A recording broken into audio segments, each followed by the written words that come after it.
Bienvenido al canal de la Primera Iglesia Bautista de San Salvador. Esperamos que seas edificado a través del mensaje que estás por escuchar. Recuerda visitar nuestro muro en Facebook para que conozcas más acerca de nuestras actividades. También puedes escribirnos a nuestro correo electrónico.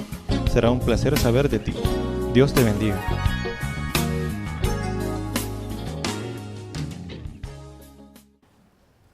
Cuando uno tiene ocasión de comparar la ciudad en la cual vive con otras, uno tiene la tendencia a ver cuál es mejor. No sé si ustedes tienen en su mente alguna ciudad en la cual les gustaría vivir y no en esta. Yo, como nací aquí en esta ciudad, pues amo esta ciudad, amo este país. Y por lindo que sea Nueva York o Estocolmo, Ottawa, no la cambio por esta ciudad, con todo y lo feo que hay por aquí, ¿verdad? Dicen que si usted viene de noche hoy a ver la catedral y algunas cosas, está iluminada, el teatro, que da gusto, parece el primer mundo, porque las cosas materiales se pueden arreglar. El asunto es cómo arreglamos la gente que habita esta ciudad. Mientras no cambie la actitud de los que vivimos en esta ciudad, por preciosa que pongan la ciudad, siempre la vamos a echar a perder. Todos los días yo veo la cantidad de basura que nos echan ahí en la acera. No solo las que venden, los que compran, transeúntes. Que yo, si tuviera un basurero ahí, tenía que poner un basurero enorme para recoger. ¿Qué tienen las ciudades? Que la gente que vive en el campo le gusta venirse a la ciudad. O se vienen y no vuelven a sus pueblos. ¿O qué tienen los pueblos? Que los que hemos nacido o vivimos en la ciudad nos encanta de vez en cuando ir al campo. Hay ciudades terribles como Calcuta, por ejemplo. Nunca quisiera yo visitar Calcuta, pero por lo que he oído. Pero igual también puede ser que aquí hay rincones de la ciudad que usted ya no quiere visitar. Yo presumía de conocer esta ciudad bien, pero ahora hay rincones que hace más de 10, 15 años no veo. Y no ve uno mejoras en la ciudad, lo que ve es al contrario, ciudades que se van destruyendo. Nínive, Babilonia, Gomorra, Sodoma, Acadia, Babel, Jericó, Corosaín, Betsaida, Cafarnaúm, Tiro, Sidón, Samaria, todas son ciudades de diferentes lugares y de diferente tiempo que tienen mucho en común. Lo peor que tienen en común es haber sido maldecidas o destruidas y algunas desaparecidas, como Sodoma y Gomorra. Nadie sabe dónde quedó esa ciudad. Y detrás de la destrucción de esas ciudades hay historias que hablan de impiedad, injusticia, perversión, idolatría, incredulidad, pecado, asesinatos y muerte. Todo en conjunto, en unas par de palabras, es rechazo a Dios, rechazo a la gracia de Dios, rechazo a los propósitos de Dios. Lo curioso es que en todas esas ciudades que he mencionado hubo santuarios, hubo templos y hubo dioses y hubo gente piadosa practicando religiones en todas esas ciudades. Se levantaron cultos, altares y se daban ofrendas. Y eso lo que refleja es la necesidad espiritual de la gente o la búsqueda ciega de un ser superior. Y eso vale todavía para hoy. Uno no va a una iglesia porque sea paseo o porque sea divertido. No creo. No creo que haya una iglesia que sea divertida. En alguna iglesia lo entretienen a usted quizás más que en otras, puede ser, pero no es divertido. Divertido el campo de la feria, un circo, un estadio, eso es divertido. Quizá por eso los templos a veces tienen cierta rigurosidad, cierta visión de, que por supuesto no hay aquí, ¿verdad? Pero llaman de una vez al silencio, al recogimiento, a veces a la media luz, etc.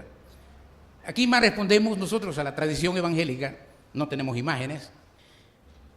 Elton Trublow, un escritor de los años 60 del siglo pasado, decía que no hay que engañarse, que hay ciudades donde usted puede ver una gran cantidad de almenas, de campanarios, de picos, de templos, pero eso no significa que la ciudad sea más santa, más piadosa o más cristiana.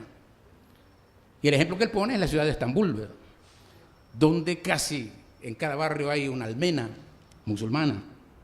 Y allí fue centro del cristianismo en los primeros siglos. Ahora predomina más la religión musulmana. El texto de hoy que hemos leído nos hace pensar precisamente en la multitud de ciudades y países con las mismas actitudes pecaminosas que echaron a perder todas las ciudades que mencioné. En ese sentido, ni siquiera la ciudad santa de Jerusalén se salvó. 3 veces fue destruida en diferentes épocas y por las mismas razones: la impiedad, la injusticia, la desobediencia a la voluntad de Dios y las cosas que he mencionado. Con todo, y que digamos, la Biblia le canta de buena manera a las ciudades. Por ejemplo, en la misma ley, cuando Dios promete al pueblo sacarlo de la opresión y llevarlo a Canaán, le dice: y te daré ciudades grandes y buenas que no construiste. ¿Qué detalle, ¿verdad? Ustedes van a ser herederos de ciudades grandes y buenas que no les han costado levantarlas o construirlas. Cuando yo era niño, una de las cosas que me fascinó fue cuando se creó la ciudad de Brasilia. Para mí, seguí muy de cerca ese relato en la revista Selecciones, de cómo, creo que tardaron 20 años en descombrar un bosque precioso en la Amazonia brasileña y ahí levantar edificios modernos que se suponía que iban a ser el non plus ultra de la construcción en aquel tiempo. Eso no cambió a Brasil, y Brasil sigue con sus problemas hoy. El salmista, por ejemplo, cuando pensaba en la ciudad de Jerusalén, la llamaba la ciudad de Dios, la ciudad de luz, la ciudad de la paz. Y imaginaba a la ciudad de Dios como una ciudad ideal regada por un río que le daba vida a todo. Y fue creando la idea en la población de que por ser el asiento de la vivienda de Dios, la ciudad de Jerusalén nunca sería tocada. Podrían caer todas las ciudades, podrían atacar todos los pueblos, pero jamás la ciudad de Dios. Pasados varios siglos y muchas infidelidades, profetas como Isaías enjuiciaron a la santa ciudad, pero más que a la ciudad, a su propio pueblo. Y dice Isaías, ¿verdad?, pensando en otras ciudades, dice: ¿cómo te has convertido en ramera, oh ciudad fiel? Has venido a ser como Sodoma y Gomorra, cuando antes estuviste llena de justicia, donde habitó ahí la equidad, pero ahora lo que hay ahí son homicidas. Tus gobernantes son rebeldes, cómplices de ladrones. Todos ellos aman el soborno y van detrás de las prebendas. No abogan por el huérfano ni atienden las necesidades de la viuda. Y a continuación dice: por eso vendrá el juicio. Pero como que el mismo profeta no acepta la desgracia total, y a continuación en el mismo capítulo 1 empieza a decir: pero habrán días de restauración en que Dios volverá a ser el Señor de la ciudad. Pero el juicio que él anunció se cumplió. En el año 585 Jerusalén fue arrasada por los ejércitos de Nabucodonosor. El rey Jeconías fue llevado preso y miles de ciudadanos fueron llevados cautivos y deportados a Babilonia. Jerusalén no se reconstruyó sino hasta más o menos 50 o 100 años después, cuando la Biblia nos cuenta el regreso de Esdras. Cuando Jesús caminó por la ciudad de Jerusalén, ya era por tercera vez que la ciudad era levantada y el templo también. Por alguna razón, el rey Herodes se había dado la tarea de reconstruir el templo, y probablemente eso hacía que algunos judíos como Jesús no se sentían identificados con un templo hecho por un semipagano.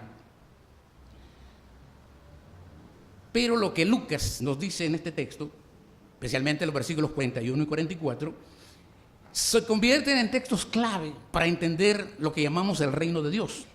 Es decir, que podemos darnos cuenta a través de estos textos bíblicos que las bendiciones del reino se le presentaron a Israel en bandeja de plata, como decimos, especialmente con la presencia de Jesús. Pero el mismo Jesús en este texto que leemos dice que llegando a la ciudad y mirando la ciudad, lloró por ella. Es decir, Israel parece que no había aprendido la lección de los siglos. Siguen con la conciencia dura, con el entendimiento cerrado, hundidos en idolatría, en incredulidad, en luchas de poder, en guerra civil, en peleas internas entre facciones y en el olvido de la gente más pobre de la ciudad. Cuando uno lee estos textos, quizás uno siente lo que hay también en la ciudad donde uno vive. Hay, como ayer, también hoy y aquí hay personas y grupos de personas y sociedades enteras que ni quieren ni tienen compromiso con Dios, ni personal ni colectivamente, y mucho menos parte de sus metas es el reino de Dios, y por eso estamos como estamos. Si Jesús viniera hoy, tendría que llorar ríos enteros, océanos enteros de lágrimas al ver las miserias morales, espirituales y materiales de nuestros países y probablemente de muchas ciudades del planeta. Cuando llegó cerca de la ciudad, al verla, lloró por ella, diciendo: si tú también conocieras, a lo menos en este tu día, lo que es para tu paz, pero ahora está encubierto a tus ojos. Vendrán días sobre ti cuando los enemigos te rodearán con cercados, te sitiarán con empalizadas y por todas partes te estrecharán, te derribarán a la tierra y a tus hijos dentro de ti, y no dejará piedra sobre piedra, por cuanto no conocieron el día de tu visitación. Trato de explicar esto que estoy diciendo, que es clave para entender el reino de Dios. La razón de la tristeza y el llanto de Jesús puede que nos conmueva. Son lágrimas de Dios cuando ve la desgracia de su pueblo, cuando ve el dolor que pudiera ahorrarse el pueblo, pero ¿quiénes más lo provocan? Cuando los seres humanos se echan encima, rebelándose como estúpidos contra la voluntad de Dios. 104 años lleva esta iglesia predicando el Evangelio. Y dicho de varias maneras, a mí me parece que lo que se ha dicho siempre es que en el mundo y para las personas y para la ciudad no hay más que una de dos, pero no las dos. O bien nos convertimos al Señor y le ponemos dirección y sentido a nuestra vida, o bien lo contrario. No, apartamos de Dios, ignoramos a Dios y empezamos a tejer las llamas de nuestro propio infierno. Eso es el Evangelio. De tal manera que asumo que los que han aceptado a Cristo han escogido el camino de la gloria del Señor. Y no quieren que los otros se pierdan. Y buscan compartir esta buena nueva para que también encuentren el tesoro que hemos encontrado. Si el llanto de Jesús nos conmueve, no es por menos. Jesús lloró profundamente conmovido. No oculta sus sentimientos ni siente vergüenza de que lo vean llorar en público. Lloró por su pueblo Israel, como ustedes, padres, pueden llorar cuando ven a un hijo que hace todo lo contrario de lo que ustedes quieren. Cuando ven a un hijo escoger en contra de las ideas que ustedes piensan que deben seguir. Como llora uno por el hijo rebelde o por el hijo perdido. Si el llanto de Jesús nos impacta, creo que nos debe impresionar más a nosotros la admonición, la profecía, quizás más que todo un diagnóstico que él lanza sobre la población. Es una queja, es un lamento, es como si dijéramos: cuánto lo siento, no tienen remedio. Si tú también conocieras en este tu día el camino de tu paz, lo que es para tu paz, pero por ahora eso ha quedado oculto a tus ojos. No sé si a usted leyendo este texto le da la impresión de que Jesús toma una posición muy íntima, tan íntima como el trato de tú. Cuando uno habla de tú, frente a frente con otra persona, y sobre todo mirando a los ojos, ahí hay sinceridad, ahí hay claridad. Jesús habla a la ciudad y al pueblo, a la gente y al país, y lo que está diciendo es grave. Si conocieras tú, en este tu día, el camino de tu paz, pero ahora tus ojos están cerrados. Es que Jesús ha visto la corrupción generalizada, ha visto que hasta el templo es lugar de comercio y de negocio. Llora porque ama a su pueblo, porque ama a la ciudad y también ama lo que el templo representa. Pero ahí él también mira la corrupción de la población. Los dirigentes, los que gobiernan, no están siendo pastores de su pueblo, sino esquilmadores de las miserias de la gente. Si tú también conocieras en este tu día lo que es para tu paz, es algo enfático, algo que manifiesta una particularidad que le duele a Jesús. Es como cuando uno habla con una persona que uno ve que se está haciendo daño y uno de metido va y le dice, mira, si sigues así te va a ir mal. Y si ha fijado cuánto a mucha gente le cae mal eso, que uno le llegue el tema, ¿para qué estás de metido? Incluso los pastores tenemos mucho de metido, ¿verdad? Porque a veces nos andamos metiendo en la vida de la gente. He aprendido muchas lecciones dolorosas en eso yo. Me dice, mire pastor, ese es mi negocio, ese es asunto mío. ¿Qué están diciendo? No se metan, esto lo arreglo yo. Bueno, tampoco nosotros somos mecánicos de alma, ¿verdad? No reparamos nada. Los pastores lo que somos es que tomamos un poco de más tiempo para reflexionar en la palabra y percibimos algunas pistas y luces que a lo mejor le pueden servir a usted. Nada más. Así que no se puede pasar por alto en este lamento de Jesús este tono familiar y en segunda persona. Si tú conocieras a lo menos lo que en este tu día es para tu paz, pero ahora está encubierto a tus ojos. Es un baldón, es un reclamo, es una denuncia, es un diagnóstico. Está revelando que de no hacer algo, todo se perderá. La frase esa es bonita, ¿verdad? Oh, si tú supieras lo que en este tu día es para tu paz. Pensemos un poquito en este país donde hace falta tanta paz, donde nos complicamos la vida nosotros muchas veces, además de que ya está fregado el ambiente, nosotros, ¿verdad? A veces yo no me explico las peleas familiares, por ejemplo. Si con un poquito de paciencia uno podría, de tolerancia, ¿verdad? De consideración que uno mismo también es regón. Falla. Eso es mexicano, ¿verdad? Regón, la riega. Nosotros no entendemos eso, pero a mí regar es la planta, de regar las plantitas, lo que hizo la hermana ayer toda la mañana, ¿verdad? Eso regarla, pero ¿se acuerda aquella canción de Pedro Infante, ¿verdad? Sembré una flor sin interés, yo la sembré, pero no sé qué más. Y el estribillo dice, yo la regaba. Eso tiene doble sentido, ¿verdad? Por un lado, que él estaba regando la planta. No, estaba regándola. Estaba portándose mal con la muchacha, con la novia. Bueno, pero ese ejército de canciones que no conozco. Volvamos al texto. O sea, cuando habla Jesús de la paz, lo que quiere decir aquí es, si tú supieras, por lo menos en este día, no mañana, no ayer, hoy, lo que es para tu paz, lo que hoy te puede dar paz. Otra manera de decirlo sería, si tú supieras lo que necesitas para tener paz.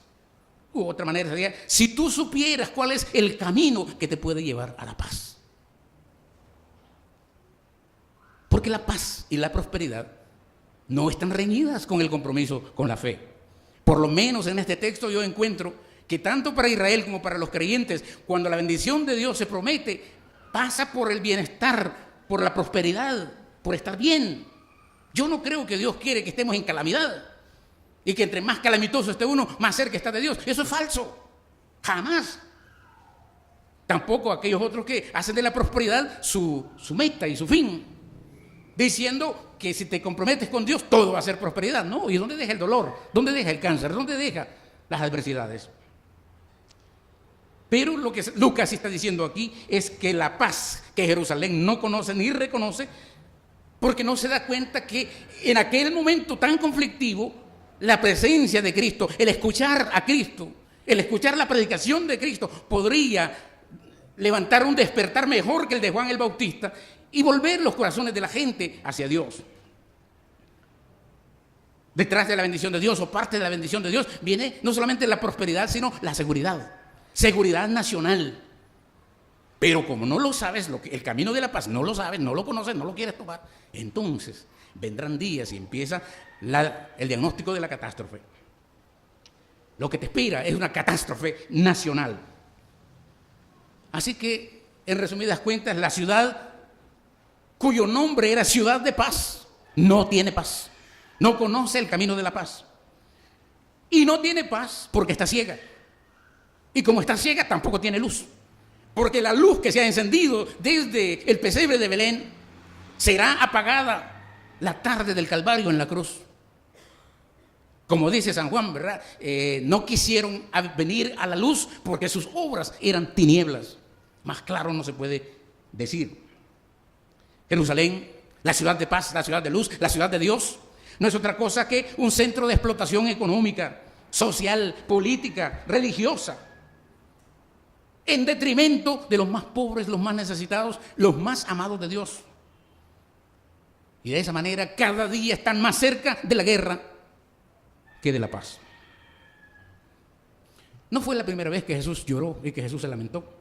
En el mismo Evangelio de Lucas encontramos el primer lamento de Jesús era: Jerusalén, Jerusalén, que matas a tus profetas y apedreas a los que te son enviados. ¿Cuántas veces he querido juntar a tus hijos como una gallina junta a sus polluelos bajo las alas y no has querido? Pues bien, se va a dejar desierta tu casa. Esa frase es terrible. Es decir, te vas a quedar sin gobierno. Se va a volver esto un caos. Otros van a decidir por ti. Porque vendrán días, dice Jesús, sobre ti en que tus enemigos te rodearán con empalizadas, te cercarán y te apretarán por todas partes. Te estrellarán contra el suelo a ti y a tus hijos que estén dentro de la ciudad y no dejarán piedra sobre piedra. No sé si a usted le causa la imaginación cierta provocación de cómo es que ese desastre Jesús lo mira venir. Y no lo está viendo por las paredes lustrosas del templo, lo está viendo por las actitudes de la población. Es decir, los edificios es lo de menos. Es la gente la que no garantiza absolutamente nada. El año 70, probablemente 33 o tantos años después que Jesús dijo esto, se cumplió. Jerusalén fue arrasada por el ejército de Tito, el hijo del recién nombrado emperador de Roma, Vespasiano. Y dicen, lo cuenta Flavio Josefo, que fue un judío secuestrado por los romanos, cuenta en su historia, incluso sería bonito leer ese texto porque relata la desgracia de la guerra. Pero él también dice que después que el conflicto pasó, todos los cancilleres y presidentes fueron a Alejandría a felicitar a Tito. Obviamente no solamente porque había llegado al poder de Roma, sino también por el triunfo sobre la ciudad santa en Jerusalén. Hoy, a usted que le gusta ir a Israel, va a ver ahí el muro de las lamentaciones. Judíos ortodoxos todavía van y ponen sus oraciones así y lloran sus lamentos y lean su escritura. Eso es lo único que queda de la gran desgracia del año 70 y nunca más se reconstruyó ese templo. Todo porque el pueblo judío no atendió ni entendió las advertencias de Jesús, porque no has conocido que este es el tiempo de tu visitación. Mire qué frase más bonita esa. La visitación es la visita de Dios en Cristo, la que el pueblo está rechazando. No se hacen cargo de atender la visita de Dios. Todo lo contrario, cierran las puertas a la visitación que Dios les está haciendo en Cristo. Y no fue solo este momento. La historia de Israel cuenta que sistemática y periódicamente el pueblo llamado de Dios estuvo rechazando siempre las visitas de Dios, las manifestaciones de Dios. Yo creo que aún en las mismas iglesias evangélicas puede haber incredulidad manifiesta, especialmente cuando los creyentes rechazan pedidos de la voluntad de Dios, llamados que Dios les hace personalmente. Si usted nunca se ha convertido ni ha tomado una opción por Cristo, cada vez que el predicador a usted lo invita y usted no se da por aludido, lo que usted está haciendo es rechazando, cavando su tumba infernal, caminando cada vez hacia el infierno del lago de fuego y de azufre. Que otra cosa que descubrí yo es que a la gente le tiene miedo al fuego, al azufre, las quemadas son feas. Sí, pero si eso fuera el infierno, ya hubiéramos inventado trajes de asbesto y no sé cuántas cosas más y nos metemos al infierno y salimos vivos. Pero el infierno no es eso. El infierno es el inicio de una vida total y absolutamente alejada de Dios. Es cuando una persona no reconoce que el absoluto de la vida es Dios y quiere caminar por su cuenta y bajo sus propios sueños, inspiraciones, ideas. No perciben el camino que puede llevarles a la paz. No quieren recibir la bendición del shalom de Dios, la paz de Dios. Y por eso Jesús dice, por eso ahora eso está oculto a tus ojos. No lo ves. Tienes los ojos abiertos, pero no lo ves. Díganme si no hay tantos ciegos en este país. No sé cuántos millones de Biblias debe haber solo en este país, pero están guardadas. No son la devoción de la población. No rigen, no sirven para orientar la vida de la población. A veces ni siquiera de los creyentes. Por eso Jesús, San Pablo y otros creyentes, esta actitud de rechazo de Dios la vieron como una ceguera. Ceguera para ojos buenos. Tienen los ojos buenos, pero no miran. Tienen orejas buenas, pero no oyen. Tienen cerebro excelente, pero no son capaces de entender. No entienden. Se han embrutecido.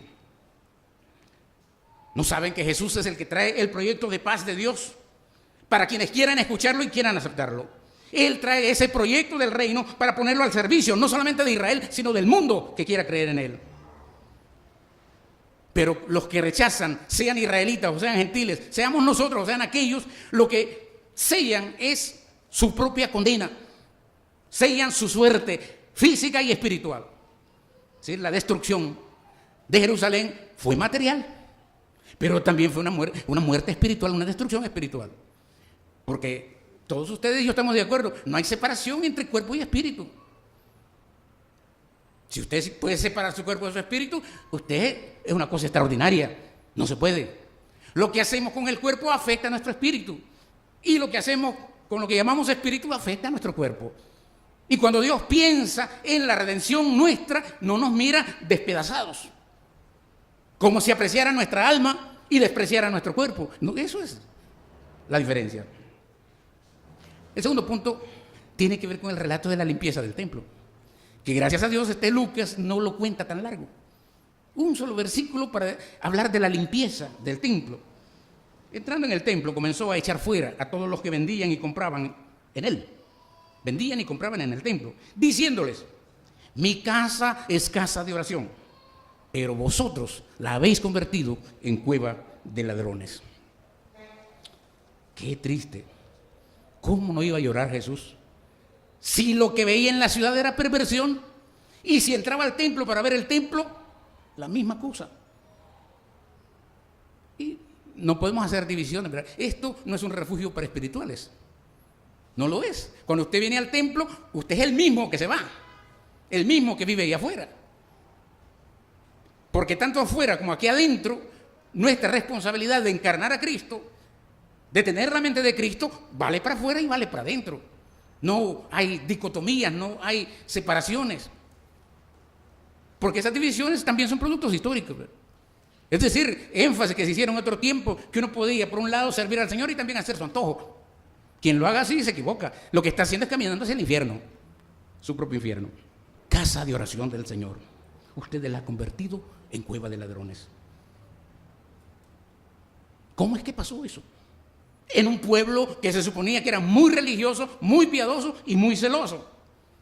No era entonces falta de religión, porque para eso no solamente eran celosos de la ceremonia, sino respetuosos de las escrituras. ¿Cómo fue que pudieron pervertirse tanto? Bueno, cuando uno quiere acomodar la religión a su propio modo, porque lo que encontramos ahí, por ejemplo, si hablamos de los cambistas, todo varón judío tenía que pagar un tributo anual de medio ciclo de plata en el templo. Eso, medio ciclo de plata, equivalía a 2 días de salario, lo que sería el jornal, ¿verdad?, más o menos general. Haga el cálculo usted para el salario mínimo aquí, quizás no es nada casi, pero algunos solo eso reciben, ¿verdad? Entonces, esa era la cantidad. Un mes antes de la Pascua se instalaban puestos en todas las ciudades donde se podía pagar ese impuesto. Usted no tenía que ir hasta Jerusalén o al templo para pagar ese impuesto. Mire qué ingeniosos. Pusieron oficinas de cobro de impuestos por todos lados, para que no se quedara nadie sin pagar el impuesto varonil. El problema era que gente de todas partes, no todos tenían la misma moneda. Peor aún, el templo había acuñado una moneda propia del templo. Como si dijera yo, vamos aquí a acuñar la moneda de don Luis Sandoval o la de don Carlos Sánchez, ¿verdad? Con la foto de él o la mía, así. Entonces, si usted quiere dar ofrenda, cambia allá, con Manuel, ¿verdad? Cambia allá. Y aquí solo vamos a recibir la moneda de don Luis y de don Carlos Sánchez. Eso era. O sea, habían creado, el templo era un banco entonces. Ahora, el problema todavía no es ahí. El problema es el cambio.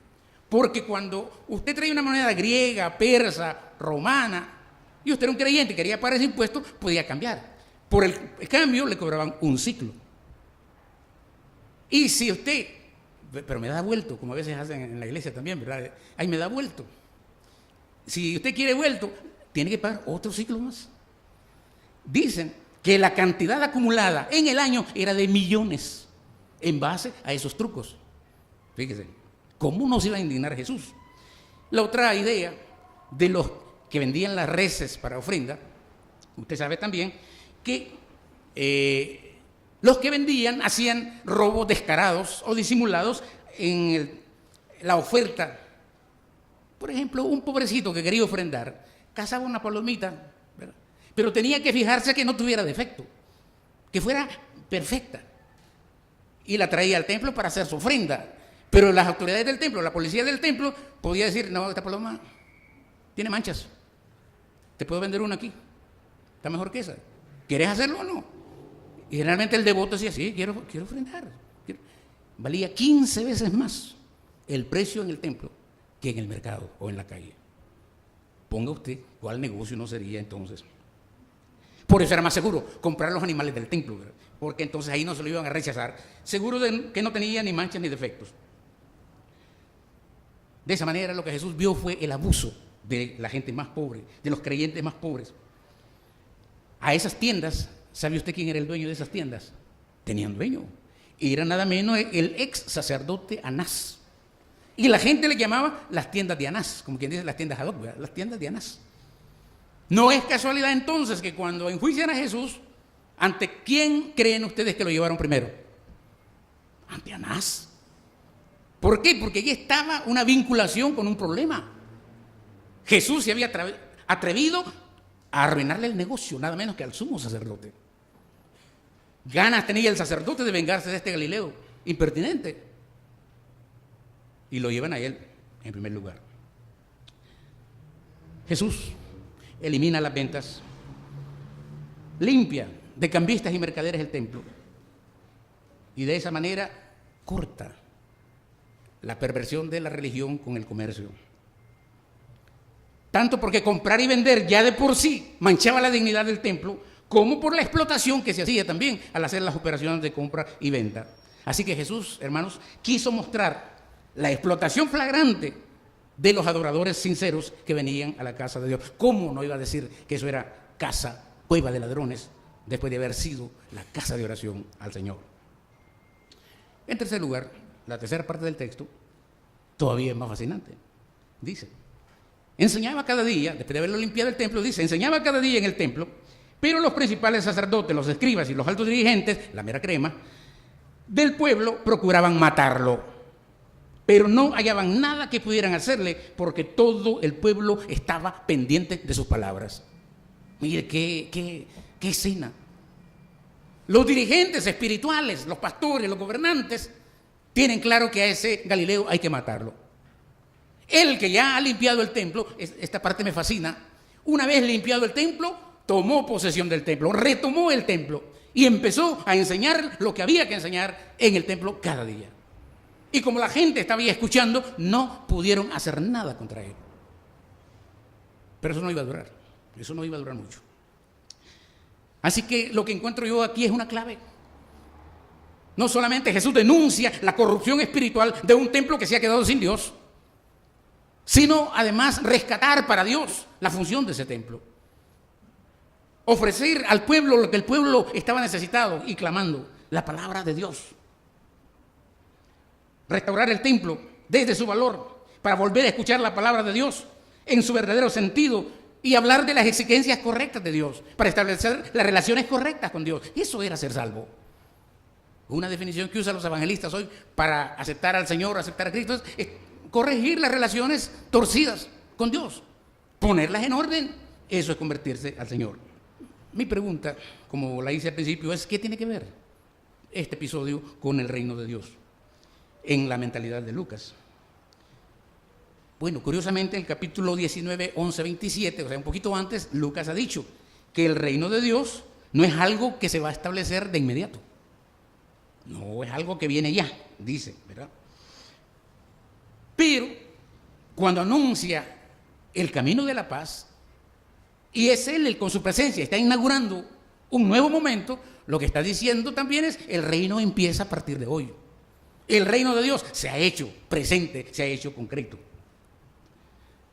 Y de que había hambre del reino, la había, porque Lucas en el primer capítulo, ¿se acuerdan de Zacarías? Aparece el relato ahí donde Zacarías, inspirado por el Espíritu Santo, dice, hablando del Mesías, salvación de nuestros enemigos y de la mano de todos los que nos aborrecieron. Zacarías, el sacerdote, en el mismo templo, ora y dice, este niño es la expresión de la salvación de Dios, de nuestros enemigos y de la mano de todos los que nos aborrecieron. Ana, la profetisa, en el mismo capítulo, dice que ella esperaba la redención. ¿De qué? De Jerusalén. Mire qué señora más clara. No está diciendo yo quiero que Dios salve mi alma. Ella esperaba la redención de su ciudad, la ciudad santa. En otras palabras, no está pensando solo en su redención, sino la redención de su nación, de su pueblo entero.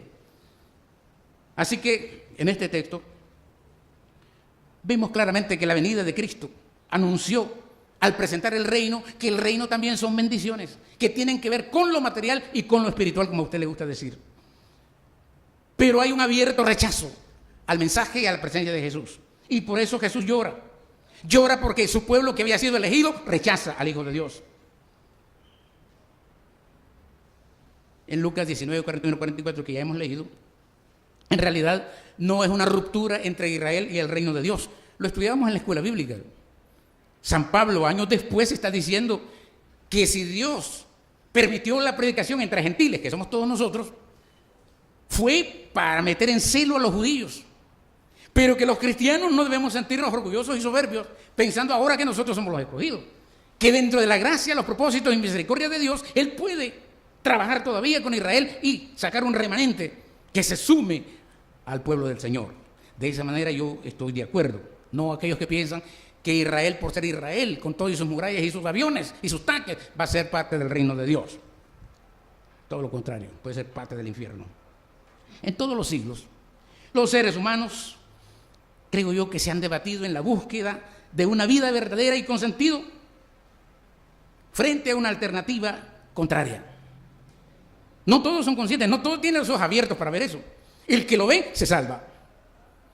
¿Por qué no podemos negar que hay quienes hoy en día confían en el poder?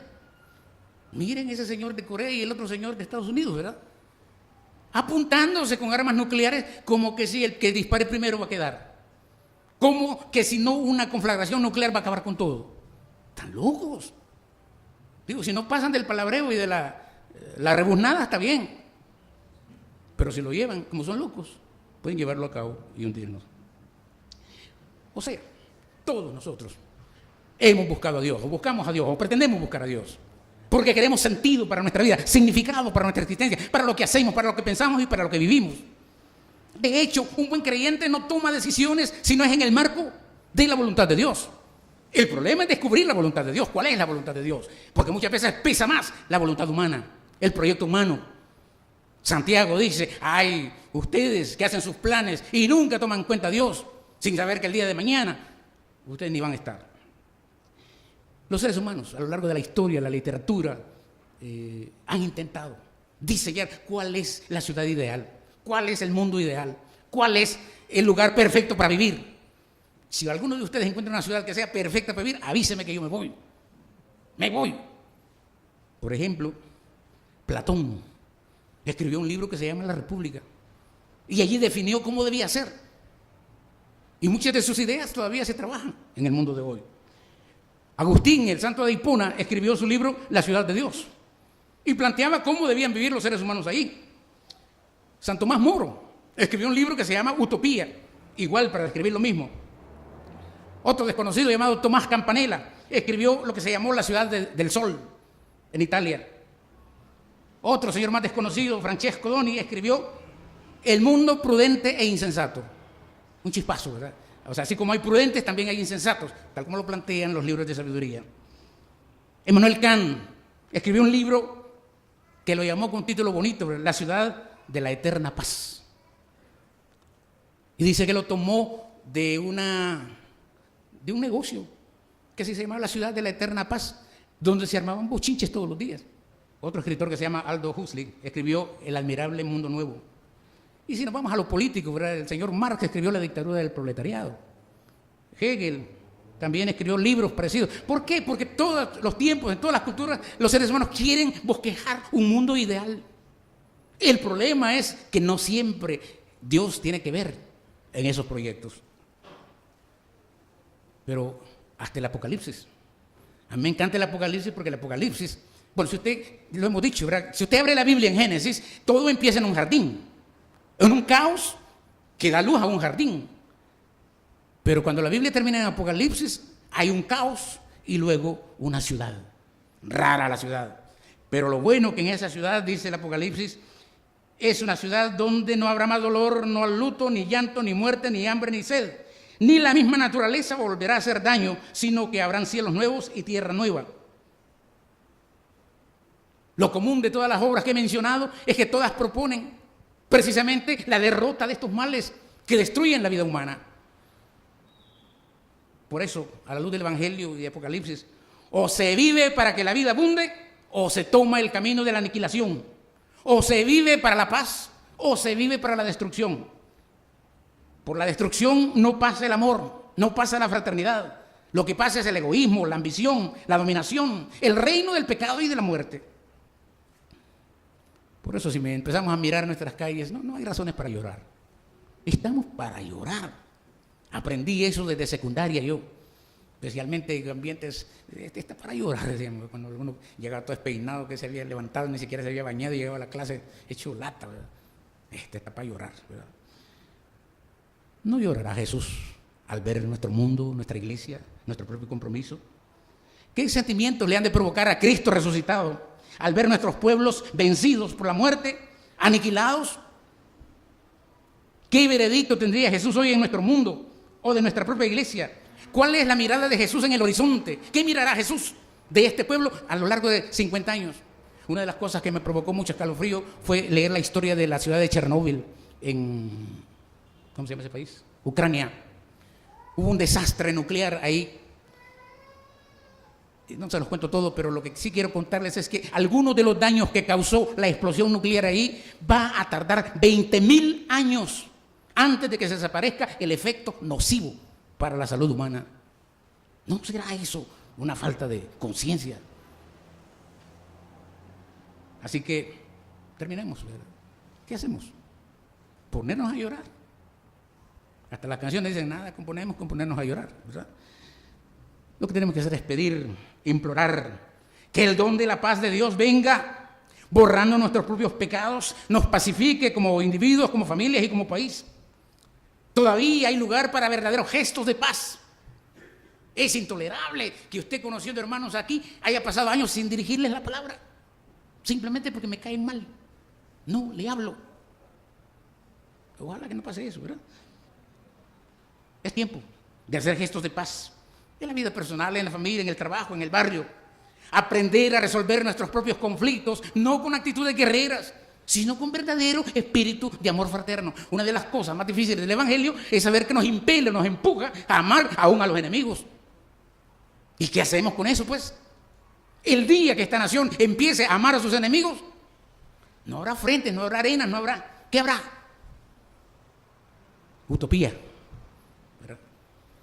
Creo yo, para terminar, que Jesús resucitado le quitó la U a utopía y nos dejó un topos, un lugar.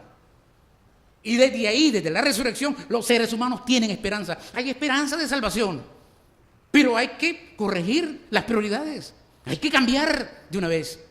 El templo no va a hacer milagros por nadie.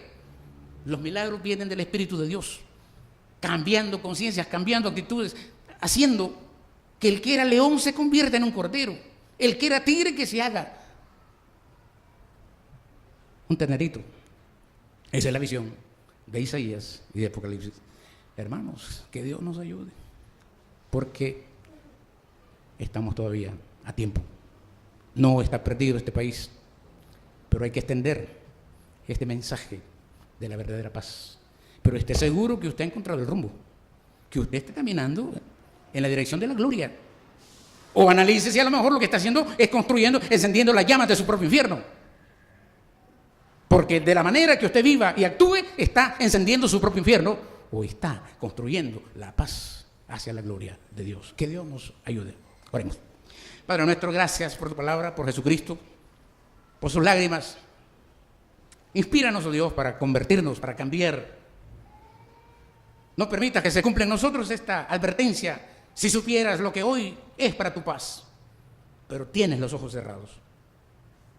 Que tu Espíritu nos ayude, oh Dios, a ser más sensibles, más creyentes, más amorosos, más comprometidos en Cristo Jesús. Amén.